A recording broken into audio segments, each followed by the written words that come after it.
Hello students, class 8 हमने book work कर दिया था और चैप्टर भी पढ़ लिया था, चैप्टर 3। तो हम करेंगे अब क्वेश्चन आंसर्स। तो सबसे पहले है आंसर्स इन डिटेल।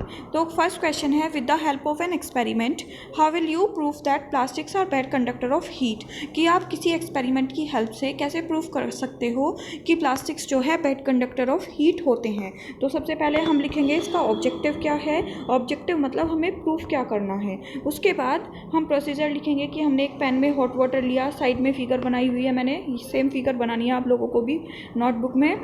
और उसके बाद फिर बताएंगे कि हमने कैसे स्पून्स वगैरह ली, और प्लास्टिक स्पून ली, एक मेटल स्पून ली, और फिर उसे बॉइलिंग वाटर में कुछ टाइम के लिए रखा और दोनों एंड्स को फिर जब डिप किया उसके बाद हमें क्या पता चला इसका मतलब हम लिखेंगे उसे ऑब्जर्वेशन में। तो हमारी ऑब्जर्वेशन क्या आई? ऑब्जर्वेशन थी कि जो प्लास्टिक स्पून डिप हुई है हॉट वाटर में तो वो क्या थी, वो मेल्ट होना शुरू हो गई। इसका ये कंक्लूजन आता है इससे कि जो प्लास्टिक्स हैं वो बेड कंडक्टर्स होते हैं हीट के। ठीक। सेकंड क्वेश्चन है, explain the thermoplastics and thermosetting plastics gives two examples of each. तो थर्मोप्लास्टिक्स ऐसी प्लास्टिक्स होती हैं जो मेल्ट हो जाती हैं हीट होने पे और हार्ड हो जाती हैं जब उनको कूल करते हैं। ठीक है, उसके एग्जाम्पल्स होंगे पॉलीथीन और PVC, polyvinyl chloride. Thermosetting plastics जो कि माउल्ड होती हैं एक बार और वो सॉफ्ट नहीं हो सकती हीट होने के बाद भी, उसको एग्जाम्पल्स होंगे बेकेलाइट। थर्ड क्वेश्चन है, right a note on the uses of the synthetic fibres. क्या क्या यूजेस है? फर्स्ट, ये यूज होता है शर्ट्स में, ड्रेसेस में, बेड लाइनिंग्स और कारपेट्स में। अगला है ये रॉप्स में, पैराशूट्स में, सॉक्स बनाने में, शॉल्स या स्वेटर्स बनाने में काम आता है। नेक्स्ट है ये कर्टेन्स, अपहोल्स्ट्री और फर्नीचर या मॉप्स या मेट, एरोप्लेन टायर्स, ये सब बनाने में काम आता है। अगला है explain the general properties of plastics. तो जनरल प्रॉपर्टीज़ क्या है प्लास्टिक की? सबसे पहले नॉन रिएक्टिव होती है, इसका मतलब ये किसी वाटर और केमिकल से अफेक्टेड नहीं होती। दूसरा है प्लास्टिक्स जो होती है स्ट्रॉन्ग, लाइट वेट और ड्यूरेबल होती हैं, इसका मतलब इन्हें डिफरेंट शेप्स में हम माउल्ड कर सकते हैं, बदल सकते हैं।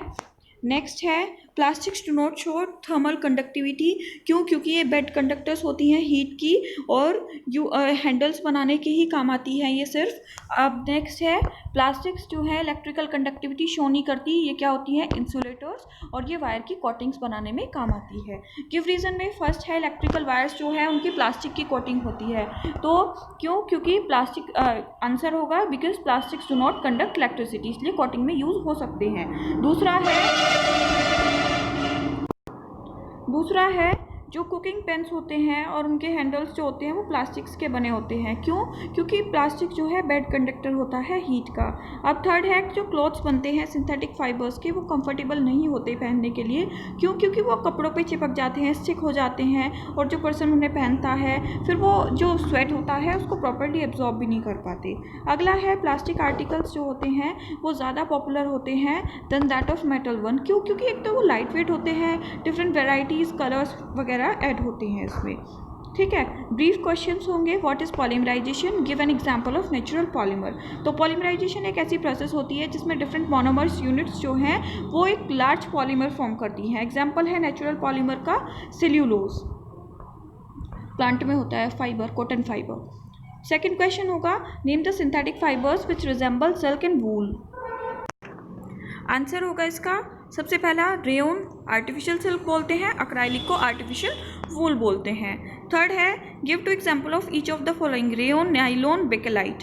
रेयन के एग्जांपल शर्ट्स, कारपेट्स या बेडशीट्स हो जाएंगे। नाइलॉन रॉप्स या पैराशूट्स, बेकेलाइट इलेक्ट्रिकल स्विचेस और हैंडल्स जो यूटेंसिल्स के।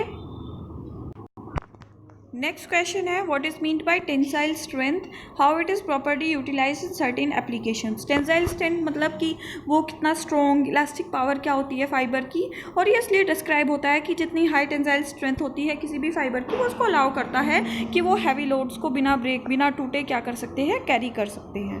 तो स्टूडेंट्स आप लोगों को ये अपनी नोटबुक में करना है पूरा जो क्वेश्चन आंसर्स हैं, और फिर हम लोग कल से नेक्स्ट चैप्टर जो है स्टार्ट करेंगे।